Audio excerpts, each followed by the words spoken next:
Mas vamos então ouvir um pouquinho da palavra de Deus. O tema de hoje é seja inteligente se adaptando às mudanças.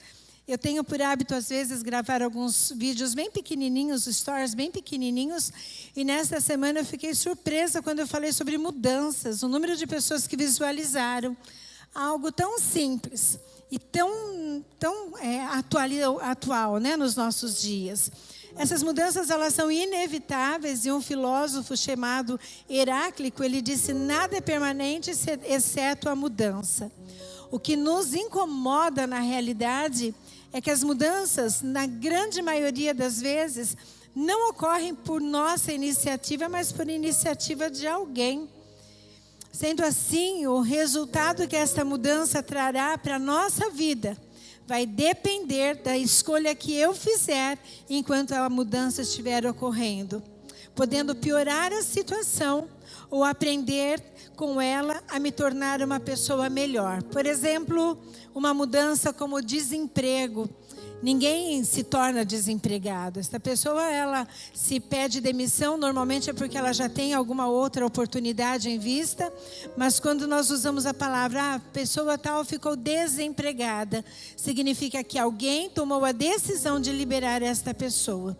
A pessoa, quando ela perde o emprego, ela tem duas possibilidades. Uma é sentar e reclamar, falar do patrão, falar da empresa, se queixar dos seus colegas de trabalho.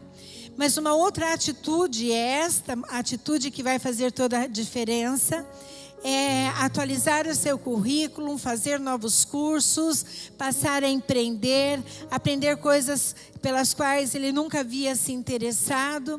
Note, o problema é o mesmo, mas cada pessoa age e reage de uma maneira. Isso pode acontecer em tantas áreas das nossas vidas. Quando uma criança nasce, ela é entregue para a adoção. Existem pessoas que ficam amargas uma vida inteira, porque se sentiram rejeitadas pela mãe que gerou. E ao invés de se sentirem gratas por terem sido acolhidas por uma outra família. Existem pessoas que têm problemas sérios no relacionamento, porque um dia passaram pelo processo de rejeição quando nasceram. Muitas mudanças acontecem, mas o que nós fazemos com elas é que vão determinar se nós seremos bem-sucedidos ou mal-sucedidos. Uma das histórias que me chama muito a atenção na Bíblia, quando eu penso em mudanças, é na história de José. E quando eu leio de José, eu lembro de José o sonhador. E Gênesis 37 vai contar um pouco da história dele. José é um jovem de 17 anos, tinha irmãos, ele era um dos filhos de Jacó, ele era o 11º filho de Jacó. Tinha seus irmãos que tinham ciúmes dele, porque todos sabiam que ele era o preferido do pai. Ele ganhou uma túnica diferenciada do seu pai. Então, como não podiam matá-lo, decidiram jogar José numa cisterna. Decidiram vender José como escravo. Então, toda a história de José é permeada de mudanças. Mudanças que ele não procurou, mas ele sofreu em toda a sua vida. E nós vamos estar falando um pouquinho sobre o que a história de José pode nos ensinar. E uma das coisas que eu aprendo com a história dele é que o teu coração é provado nas mudanças que terá que enfrentar. Mesmo em meio às mudanças que ocorrem conosco, é necessário sempre lembrar quem está no controle e no comando das nossas vidas. E em meio à agitação que a mudança causa, chame pelo Mestre. Todas as vezes que você viver adversidades, todas as vezes que mudanças vierem sobre a sua vida, sobre a sua rotina, sobre qualquer área da sua vida, nunca se esqueça de chamar pelo Mestre. E uma história que me faz lembrar está em Mateus 8, do 38 ao 40. Coloque para mim Mateus 8, do 38 ao 40. Eles estavam ali num barco, Jesus estava lá e veio uma grande tempestade, um vento muito forte. E as pessoas, vendo Jesus dormindo, perguntam para ele: Mestre, não te preocupa que estejamos quase a morrer? E ele, levantando-se, repreendeu o vento e disse ao mar: aquieta-te. O vento parou e fez-se uma grande calma. E disse-lhes: por que estavam com tanto medo? Ainda não têm fé? A primeira coisa que nós temos que nos lembrar, quando vivemos adversidades e situações trabalhosas em nossas vidas, é quem está conosco. Porque quem está contra nós é muito fácil. Mas quem está conosco é que determina a vitória. Então, quando eles perceberam que o barco dele estava à deriva, quando eles perceberam que o vento estava intenso, quando perceberam que as águas estavam agitadas demais, eles correram e chamaram pelo mestre. Por quem você anda chamando nos momentos de adversidades e de mudanças? A quem você clama nos momentos que você passa por lutas e adversidades? Talvez você tenha que fazer como aquele cego naquela estrada que dizia: Jesus, Filho de Davi, tem misericórdia de mim. Quando clamamos e chamamos por Jesus, Ele, assim como perguntou a esses discípulos, Ele pergunta a mim e a você: por que estão com tanto medo? Ainda não tem fé? A nossa fé precisa ser forte o suficiente para enfrentar as mudanças e nos adaptar a elas. Algo que eu tenho aprendido no meu dia a dia é que quanto mais eu resisto a aceitar a mudança, mais eu sofro e mais as pessoas no meu entorno sofrem também. Durante os seus dias de vida na terra, Hebreus 5:7, Jesus ofereceu orações e súplicas em alta voz e com lágrimas àquele que podia salvar da morte, sendo ouvido por causa da sua reverente submissão.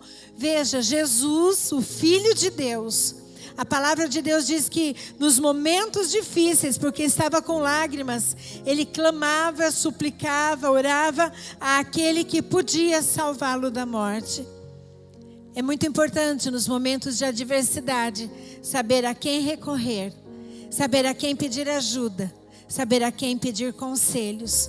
Se Jesus pedia ao Pai através da oração e da súplica, quem somos nós para desperdiçar um apoio tão grande como este que Ele tem disponível a nos conceder?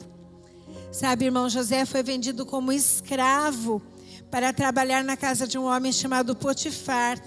E mesmo quando foi jogado na prisão por calúnia da esposa de Potifar, a palavra de Deus em Gênesis 39:23 diz: porque o Senhor era com ele, fazendo prosperar tudo o que ele empreendia.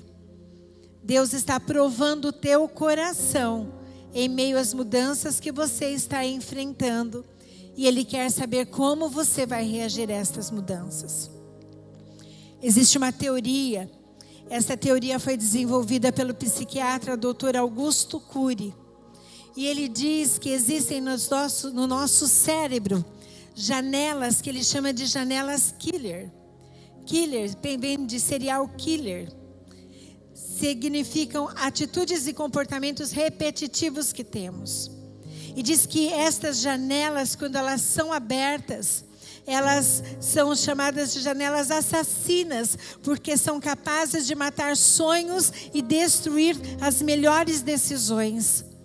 Estas janelas, elas sempre abrem nos momentos em que nós estamos sofrendo uma grande adversidade. Estas janelas, elas abrem para sabotar os teus sonhos e os teus planos. Elas abrem para que a sua energia, o seu ânimo, a sua alegria venha a ser neutralizada com a sua preocupação e a sua ansiedade. Essa janela, quando ela abre no teu cérebro, ela vai fazer com que você tenha sentimentos e percepções que muitas vezes não tem nada a ver com o que você está vivendo neste momento, mas tem a ver com experiências passadas. Nós temos que pedir para que o Espírito Santo feche estas janelas killers. Estas janelas que sabotam os nossos sonhos. Estas janelas que nos jogam nas cisternas e nas prisões. Essas janelas que nos enfraquecem e tiram de nós a esperança.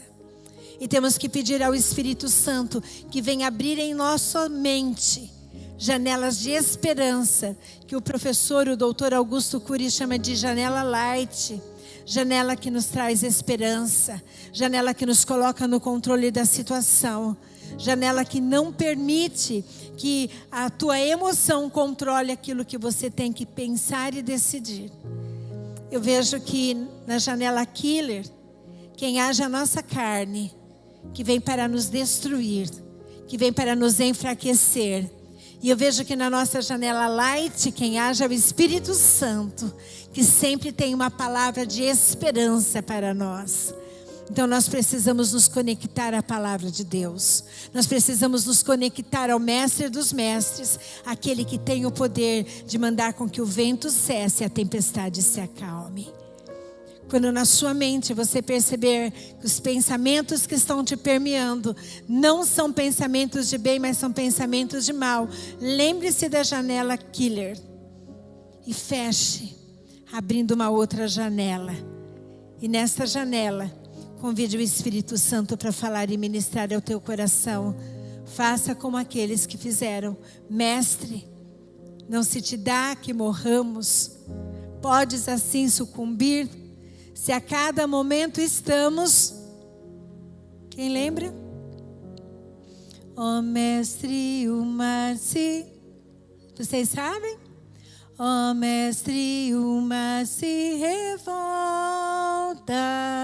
as ondas nos dão pavor, o céu se reveste de trevas, não temos um Salvador. O coro, as ondas atendem ao seu.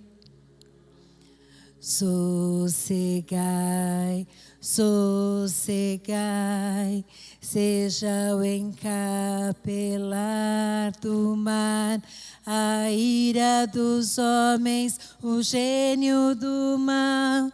As águas não podem a naufragar, e leva o Senhor, Rei do céu e mar. Pois todos ouvem ao seu mandar. Sossegai, sossegai. Aleluia. Todos ouvem o mandar do Senhor. O céu, o inferno, o Senhor tem o poder absoluto sobre tudo. E quando Ele lança a palavra, até o vento e a tempestade terão que ouvi-lo. Chame pelo Senhor. Clame pelo Senhor. Grite pelo Senhor. Coloque louvores para ouvir. Porque quando você fizer isto, você estará colocando essas janelas killers por terra e fazendo com que a voz do Espírito Santo seja audível aos teus ouvidos. Nesta semana, quando David estava sendo desentubado, ele precisou voltar a ser entubado, não conseguiam desentubá-lo porque ele estava muito agitado. E a irmã Sueli recebeu uma orientação do Espírito Santo para que nós estivéssemos orando, dizendo: naquele momento em que forem desentubar o David, ele só vai ouvir uma voz, a dos anjos, dizendo: Santo, Santo, Santo, Santo. E assim nós oramos e ele venceu aquele processo de ser desentubado. Eu quero te dizer que o Senhor tem o poder, mas Ele está provando o teu coração no meio das mudanças para saber como você irá enfrentá-la. Não desista, não desanime, continue lutando. O que você faz quando enfrenta mudanças determinará o resultado final. Ficar paralisado não te ajudará em nada. É muito fácil começar alguma coisa, mas é preciso coragem para terminar. Se você está vivendo um processo de mudanças na tua vida, eu quero te dizer que você nesta noite venha receber coragem do Senhor, para que você vença esta adversidade e vá até o final, de cabeça erguida. Porque quando as mudanças vêm, a primeira coisa que nós fazemos é nos prostrar diante delas. Mas o Senhor tem que nos encher de coragem nesta noite, para que nós possamos enfrentá-las com coragem e intrepidez, porque sabemos que o Senhor está conosco. A segundo ponto que eu aprendo com a história de José é que Deus não impede que mudanças ocorram, mas Ele poderá, através delas, te levar para lugares mais altos. José foi jogado sim na cisterna, depois foi vendido como escravo. Mas o Senhor já havia decidido abençoá-lo e promovê-lo a um cargo de confiança na casa de Potifar, o importante oficial de Faraó.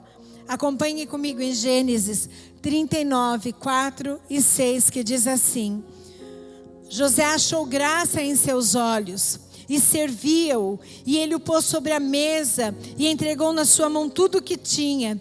E aconteceu que desde que pusera sobre a sua casa, sobre tudo que tinha, o Senhor abençoou a casa do egípcio por amor de José. E a bênção do Senhor foi sobre tudo que tinha na casa e no campo. E deixou tudo o que tinha na mão de José, de maneira que nada sabia do que estava com ele, a não ser do pão que comia. E José era formoso de porte e de semblante. Ei, Deus não vai impedir que mudanças aconteçam nas nossas vidas. Porque através desse processo de mudanças, que nós vamos adquirindo resistência, isso foi falado na semana passada. Mudamos de nível. Mas também é uma oportunidade que Deus vê e nos dá de sermos promovidos. José foi jogado como escravo e saiu dali da prisão e da cisterna como sendo um dos homens mais importantes do Egito. Então, quando você estiver diante de uma mudança, agradeça a Deus, porque junto com a mudança vem uma promoção. Quando nós saímos de São Paulo e viemos para Sorocaba, viemos num processo de mudança muito difícil. Eu com depressão, desempregada, uma bebê pequena, já relatei isso para vocês. Mas hoje, quando eu olho para trás, depois de 30 anos, eu vejo que se nós não tivéssemos nos mudado geograficamente, Deus não teria promovido tantas outras mudanças num período tão curto de tempo como este que nós vivemos. O que Deus fez foi extraordinário e continua fazendo. Mas a primeira decisão que você tem que tomar é chamar pelo Mestre e entender que você não está imune às mudanças. Pelo fato de vir à igreja, pelo fato de dizimar, pelo fato de ofertar, nós não estamos imunes às coisas que nos acontecem. Mas quando isto acontece e olhamos para Jesus, nós somos renovados e fortalecidos. Um outro ponto que eu aprendo com a história de José é que não podemos ficar parados enquanto as mudanças ocorrem, porque elas nunca vêm sozinhas. Então não pare no caminho até que a vitória seja completa. Continue confiando em Deus. José, quando foi para a casa de Potifar, foi acusado pela esposa dele de tentar seduzi-la. Isso não era verdade. E por causa disso ele foi jogado na prisão. Mas em Gênesis 39, 21, a palavra de Deus diz: o Senhor, porém, estava com José e estendeu sobre ele a sua benignidade e deu-lhe graça aos olhos do carcereiro mor. Diz a palavra de Deus que mesmo estando preso, José exerceu com tanta excelência, foi tão excelente na prisão que foi eleito como o chefe dos presos. Ele ganhou a simpatia do carcereiro mor. Sabe o que eu fico pensando? Que José poderia ter ido para aquela prisão e ter ali perdido totalmente a sua esperança e os sonhos que um dia recebeu. Mas eu imagino que lá naquele cárcere, ele disse: não importa onde eu estou, o que vai fazer mudar a minha história é a maneira como eu me comporto diante dessa situação. Como você tem se comportado? Como você tem lidado com as mudanças que estão sendo impostas a você? Como o pastor Góes disse, diante da pandemia. Eu, no ano passado, no mês de abril, tivemos uma situação bem trabalhosa no colégio em relação à inadimplência. Mas depois que passou aquele momento do susto, da mudança, nos reposicionamos. E ali o Senhor foi nos honrando e nos honrando. Tínhamos um projeto já pronto, engavetado. E eu disse para o Ney, é neste momento que nós vamos levar este projeto adiante. Porque se nós olharmos para a situação, não é o momento, mas nós vamos na contramão de tudo aquilo que estão fazendo. E nós vamos fazer este projeto. E agora, no dia 1º de julho, nós vamos inaugurar uma ala ali de lazer para as crianças de educação infantil. Totalmente fora da época. Mas o nosso Deus, ele é atemporal. O nosso Deus é um Deus que vai na contramão de tudo aquilo que a humanidade pode imaginar. Eu quero te perguntar, quando foi a última vez que você olhou para os teus sonhos e projetos para o ano de 2021? Quando foi que você leu aquilo que você escreveu nos projetos de 2020 que não se realizaram?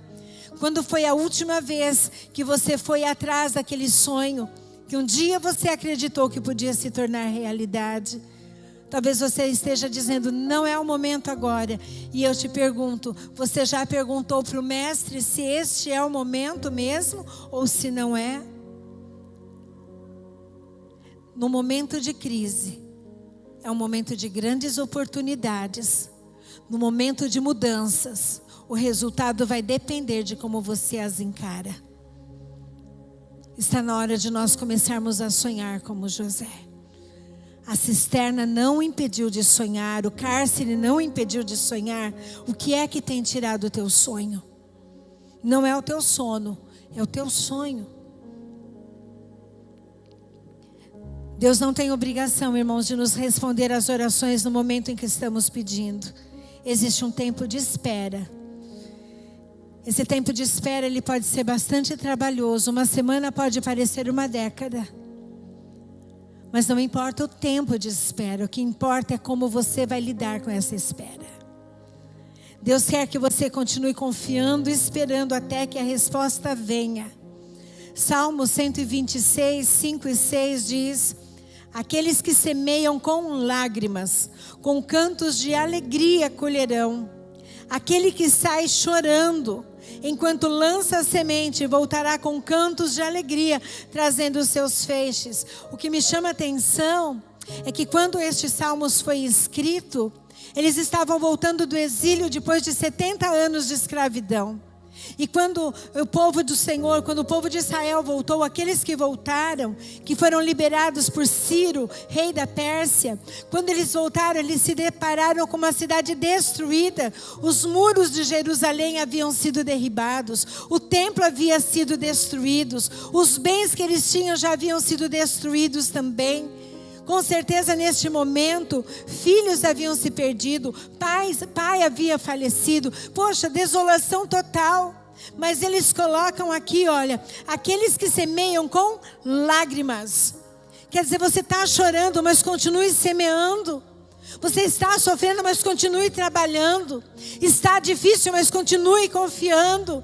Porque junto com esse trabalhar, junto com esse teu esforço, junto com essa tua iniciativa, a palavra de Deus diz que tem recompensa. Aquele que semeia com lágrima, qual a recompensa? Com cantos de alegria colherá. Existe um tempo de plantar, mas existe um tempo de colher. Também diz, aquele que sai chorando, mas lança a semente, voltará com cantos de alegria, trazendo os seus feixes. Quer dizer, por mais que esteja difícil a situação, por mais trabalhoso que seja, por maiores que sejam os desafios que você tem que enfrentar, não pare, continue fazendo aquilo que Deus colocou nas tuas mãos para fazer.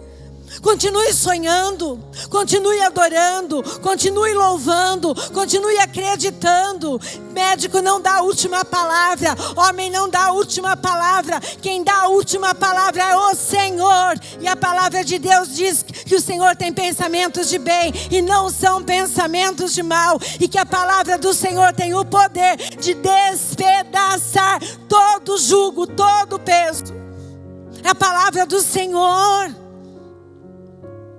Não é a nossa palavra, não é a palavra do homem, não é a palavra do especialista, é a palavra do Senhor. O que a palavra do Senhor diz sobre isto? É isso que vale. Quando tudo diz que não, a tua voz me encoraja a prosseguir. Tudo pode dizer não. Mas se você confiar no Senhor, se você chamar pelo Senhor, se você entender que neste processo de mudanças existe promoção, você não vai parar. Você vai semear com lágrimas, você vai sair chorando, mas saberá que existe uma recompensa que vem da mão do Senhor. Isto é mais incrível de tudo. Quando eu penso que tudo vem das mãos do Senhor, para a glória do nome dEle, também não é para a nossa glória. Ele prepara tudo. Até a força que você acha que não tem física, Ele te dá. E eu tenho experimentado isso. Outro ponto, o quarto, toda mudança gera um resultado e quem o produz é o Senhor. Como eu disse agora para vocês, José havia tido um sonho.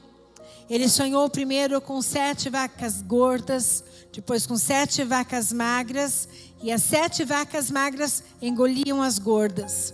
Depois teve um outro sonho, o faraó teve, né, irmãos? Não foi José, José revelou. Depois também faraó teve um sonho com 7 espigas cheias, 7 espigas mirradas, e as mirradas engoliam as cheias. Chamou vários para interpretarem o seu sonho, mas só José conseguiu. Falou, olha, estes sonhos são a mesma coisa. São 7 anos de fartura, 7 anos de escassez sobre o Egito. E sabe o que aconteceu, irmãos? O Senhor produziu na vida de José a revelação do sonho. E o que me chama a atenção é que quando o faraó chamou a José, isto está em Gênesis 41, 15 e 16, Gênesis 41, 15 e 16 diz assim: o faraó disse a José, tive um sonho que ninguém consegue interpretar, mas ouvi falar que você, ao ouvir um sonho, é capaz de interpretá-lo. E José sabiamente respondeu, isto não depende de mim, mas Deus dará ao faraó uma resposta favorável. A resposta que nós queremos não depende de nós e nem de homens, mas depende do Senhor. Portanto, toda mudança gera um resultado, mas quem produz o resultado também não somos nós, é o Senhor. Então, irmãos, o que o Senhor quer de você nesta noite é simplesmente que você tenha atitude de fé e confie nele, independente da tua situação. Gênesis 41, 40 ao 44, diz assim: disse Faraó a seus servos, tu estarás sobre a minha casa, e por tua boca se governará a autoridade. Todo o meu povo, somente no trono eu serei maior que tu. Disse mais Faraó a José, vês aqui, te tenho posto sobre toda a terra do Egito. E tirou o Faraó o anel de sua mão e pôs na mão de José. E o fez vestir de roupas de linho e pôs um colar de ouro no seu pescoço. O fez subir no segundo carro que tinham e clamavam diante dele, ajoelhai. Assim o pôs sobre a toda a terra do Egito. E disse Faraó a José, eu sou o Faraó, porém sem ti ninguém levantará a sua mão ou o seu pé em toda a terra do Egito. Note, um homem que perdeu a sua túnica, um homem que perdeu sua família, um homem que perdeu a honra na sua casa, o convívio com seu pai, chega no mais alto escalão e recebe do rei uma nova túnica, um anel de autoridade e a honra de todas aquelas pessoas que estavam em torno dele. Veja como Deus foi conduzindo a vida de José. Ninguém aqui gostaria de entrar numa prisão ou numa cisterna para precisar sentar diante de uma autoridade como o rei Faraó. Nenhum de nós gostaria de passar pela fornalha como passou Sadraque, Mesaque e Abednego. Nenhum de nós gostaria de morrer numa cruz como Jesus passou. Mas para que a gente alcance a vitória, teremos que passar pelo esse processo.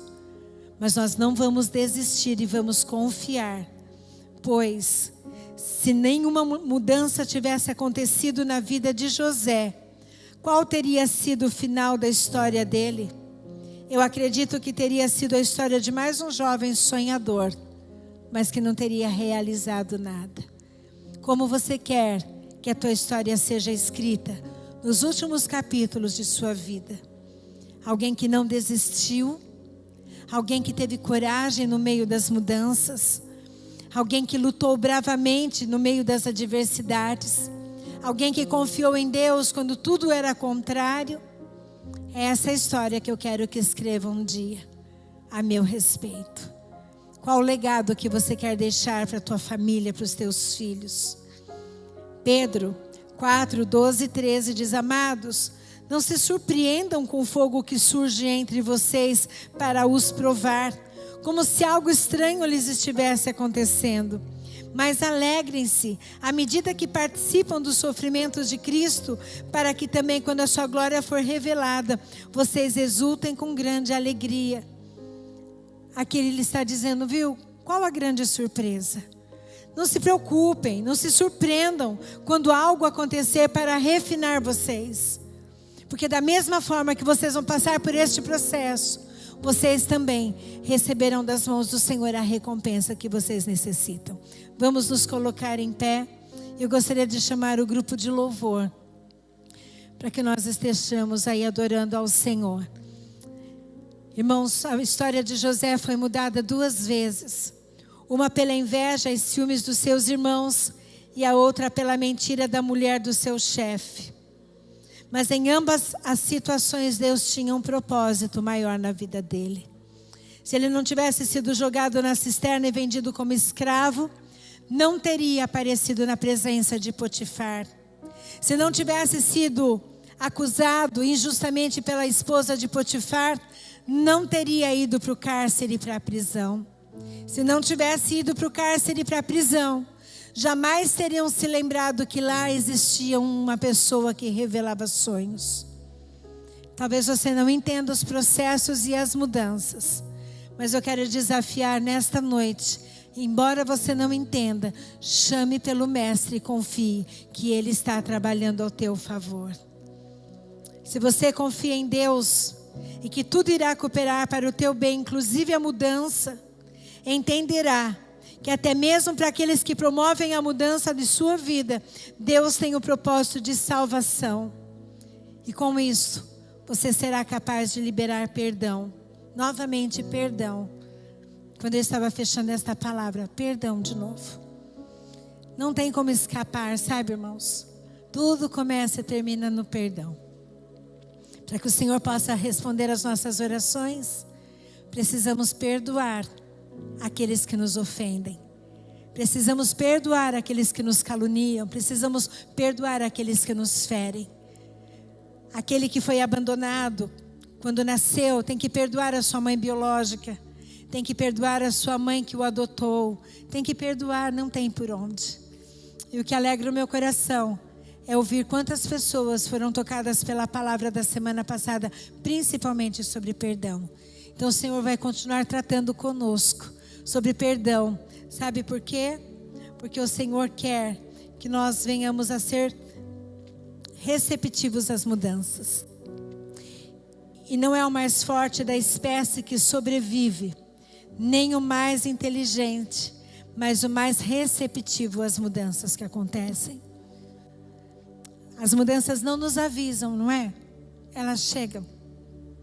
Elas batem a nossa porta. E cabe a nós agradecer a Deus até por elas. Cabe a nós agradecer ao Senhor por tudo e confiar que Ele nos dará a força que nós precisamos para enfrentar tudo aquilo que estamos enfrentando, teremos que enfrentar. Você acredita nisso? Amém.